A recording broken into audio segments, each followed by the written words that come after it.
गांडी विधानसभा उपचुनाव को लेकर कल्पना सोरेन के द्वारा नामांकन किए जाने के बाद पपरवाटाड़ स्थित फुटबॉल ग्राउंड में कल्पना सोरेन के अलावा गिरिडीह लोकसभा प्रत्याशी मथुरा महतो व कोडरमा प्रत्याशी विनोद सिंह के पक्ष में जनसभा का आयोजन किया गया।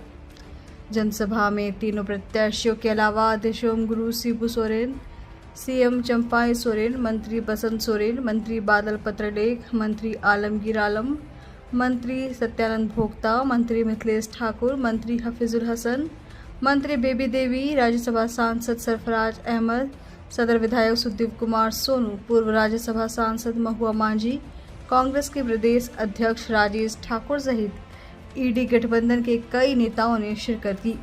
जनसभा को संबोधित करते हुए सीएम चंपाई सोरेन ने पीएम मोदी और भाजपा सरकार पर तंज कसते हुए कहा कि पिछले कई महीनों से 400 पार का नारा लगाया जा रहा है, लेकिन 2 चरण के मतदान के बाद अब पीएम मोदी और भाजपा का उत्साह ठंडा पड़ता जा रहा है। वहीं देशोम गुरु शिबू सोरेन ने जनता से ईडी गठबंधन के प्रत्याशियों के पक्ष में मतदान करने की अपील की। जनसभा को संबोधित करते हुए कल्पना सोरेन ने अपने पति हेमंत सोरेन और ससुर शिबू सोरेन के नामों का जिक्र करते हुए कि वो भाग्यशाली है कि झारखंड के एक आंदोलनकारी नेता की बहू है, क्योंकि गिरिडीह की धरती से शिबू सोरेन ने जो आंदोलन शुरू किया था वह एक झारखंडी की अस्मिता और वजूद से जुड़ा हुआ था। कहा कि हेमंत सोरेन राज्य के युवा नेता है और भाजपा ने उन्हें जेल भेज दिया है, ये राज्य के युवा कभी नहीं भूल सकते हैं। जनसभा को मंत्री बसंत सोरेन, सत्यानंद भोक्ता, आलमगीर आलम, बादल पत्रलेख सहित कई नेताओं ने भी संबोधित किया।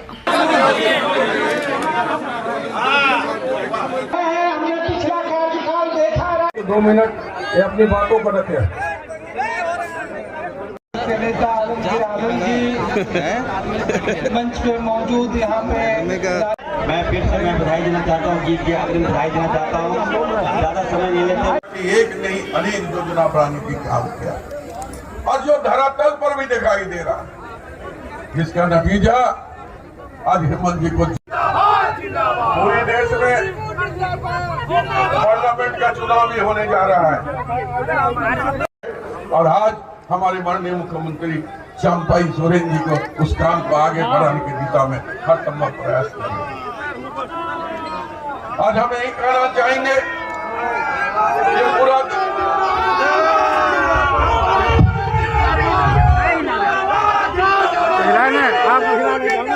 कभी 15 लाख का बहुत जोर से लोग कहा था पहले क्या 15 लाख हार काला धन ला के हम 15 लाख हार परिवार को देंगे, लेकिन 15 पैसा किसी को नहीं दिया। यही तो उनका परिचय है। और यह भी ये लोग जो एमपी 10 साल तक रह गया, एक भी जनता का आवाज नहीं उठाई। और हमारी सरकार ये 15,000 किलोमीटर रोड बनाने का शुरू कर दिया है कि हर गांव, हर जंगल के नीचे गांव तक शहर हमारा पहुंच जाए। ये कौन? यहाँ का झारखंड का बेटा बेटी जो भी शिक्षित हुआ है, हर निजी कंपनी 75% यहाँ का इस झारखंड का आदिवासी, मूलवासी, दलित, माइनॉरिटी वही लोग यहाँ काम करेगा। ये कानून हम लोग बना दिया किसके लिए? यहाँ का बेरोजगार युवा युवती के लिए, ताकि एक दिन जिस घर के जंगल के बीच में हमारा युवा युवती बड़ा मुश्किल से पढ़ते हैं, ताकि उसको यहाँ नौकरी मिल जाए। तो इस चीज को याद रखिएगा। भाजपा वाले आपके पास आएंगे, ये बताएंगे कि अब वो आवाज हमने दिया, ये बताने आएंगे कि सर्जन पेंशन हमने दिया, लेकिन आप बताइएगा, मैं बोलूंगी किसने दिया पेंशन, तो आप बोलिएगा हेमंत सोरेन ने दिया पेंशन।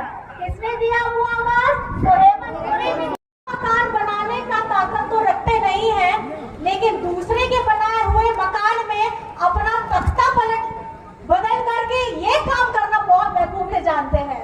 पेंशन देंगे हेमंत सोरेन, लगाएंगे अपना नाम, सर्वजन लगाएंगे, हम लोगों ने लगाएंगे अपना नाम। तो ये आप लोगों को सोचना है, बहकावे में मत आइएगा, करारा जवाब दीजिएगा।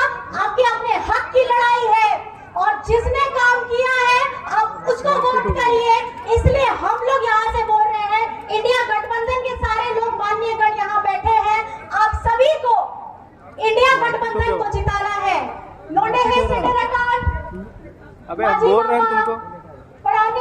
जुग माझी आज सामने अदुटोला पास्ता और हे सेटरगान चांदो बराबरी नो बाबा बोया मिसी चुनने का समय है।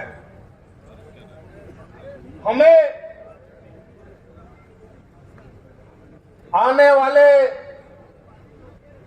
समय में इस राज्य की दशा और दिशा तय करने का समय है। हम किसे चुनते हैं और किसे नहीं चुनते हैं, ये हमारे हाथों में है। कौन हमारे लिए कितना सोचता है और किसने सोच बनाई है और किसने सोचा है, ये आकलन करने का विषय है। के अंदर है इल्जाम लगा जमीन घोटाला, क्या घोटाला, वो घोटाला, सारे घोटाले कबूल है हमको। जितना इल्जाम देना है सारा कबूल करते हैं हम लोग, किसी से इनकार नहीं है। वो इसलिए कबूल है क्योंकि हम आदिवासी हैं। हम चोर हैं क्योंकि हम आदिवासी हैं, हम मूलवासी हैं, हम अल्पसंख्यक हैं। वही धनबाद का ढुल्लू महतो को बीजेपी टिकट देता है तो महाराज है। हाँ? वो दूध का धुआं है और हेमंत सोरेन चोर है। आप सबके जेब में आंकड़ा ढुल्लू महतो का। ऐसे कई उदाहरण है साथियों। मैं किसी व्यक्ति पे गोली नहीं उठाना चाहता, किसी दल पे बोलना नहीं चाहता। मैं सिर्फ इतना कहना चाहता हूं कि आप पढ़े लिखे हैं, समझदार हैं, जानकार हैं। संपर्क रहा है। हमारे सामने विनोद जी आते थे। प्रधानमंत्री सड़क योजना हो चाहे आरओ की सड़क यहाँ पर नहीं बनी है। और जितना भी सड़क क्या कर रहे हो भाई? इन विधायकों ने देने के काम किया है, कुणाल भैया हमने उस सड़क को बनाने के काम किया है। और वो काम का अंजाम और नेतृत्व देने वाला, बढ़ावा देने वाला वो हेमंत सोरेन की